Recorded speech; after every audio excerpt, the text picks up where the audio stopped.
Good evening all dear friends. আজকে বেরিয়ে পড়লাম পিসিমণির বাড়ি যাওয়ার উদ্দেশ্যে। বাড়ির সকলে যাচ্ছে, তবে সবাই বাসে যাচ্ছে, আর আমরা বেরিয়ে পড়লাম বাইক নিয়ে।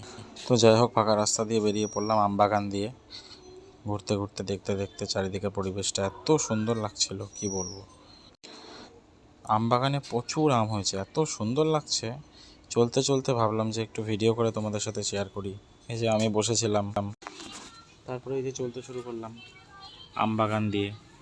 এবছর আম একদম নষ্ট হয়নি, ভালো আম হয়েছে। আমের সময় ঝড় হয়নি তো, সেই জন্য আমগুলো ভালো হয়েছে। তারপরে রাস্তায় দাঁড়িয়ে দেখি কি এক জায়গায় মৌসুমি লেবুর গাছ ভরে প্রচুর মৌসুমি লেবু হয়েছে। তো লেবুগুলো ভিডিও করে নিলাম, এত ভালো লাগছিল যে তোমাদের সাথে না শেয়ার করে ভালো লাগছিল না আমার। তো রাস্তায় দেখি একদম রাস্তা ফাঁকা। কিছুক্ষণ আগে বৃষ্টি হয়ে গেছে তো এই জন্য রাস্তা একদম ফাঁকা, কেউ নেই বললেই চলে।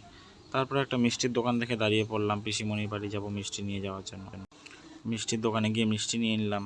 দাদা ঢুকেছে মিষ্টি নিতে, মিষ্টি নেওয়া হয়ে গেল। আমরা একটু মিষ্টি খেয়েও নিলাম। তারপরে আবার আমরা বেরিয়ে পড়লাম আমাদের পিসিমণি বাড়ি যাওয়ার উদ্দেশ্যে। একদম ফাঁকা রাস্তা, গ্রামের রাস্তা, খুব সুন্দর পরিবেশ।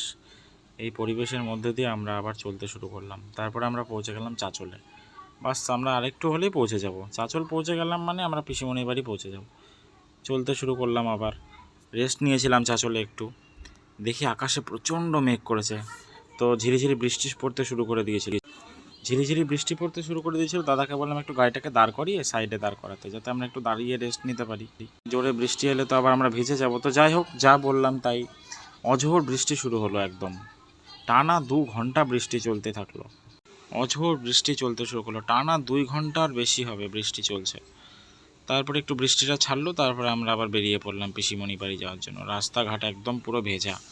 ব্রিজের উপর দিয়ে আমরা চলতে শুরু করেছি, পৌঁছেই গেছি প্রায় পিসিমণির বাড়ি। আর একটু রাস্তা আছে বাকি, তাহলে আমরা পৌঁছে যাব পিসিমণির বাড়ি। এই বলতে বলতে আবার আমরা পৌঁছে গেলাম পিসিমণির বাড়ি। এই যে পিসিমণির বাড়ি।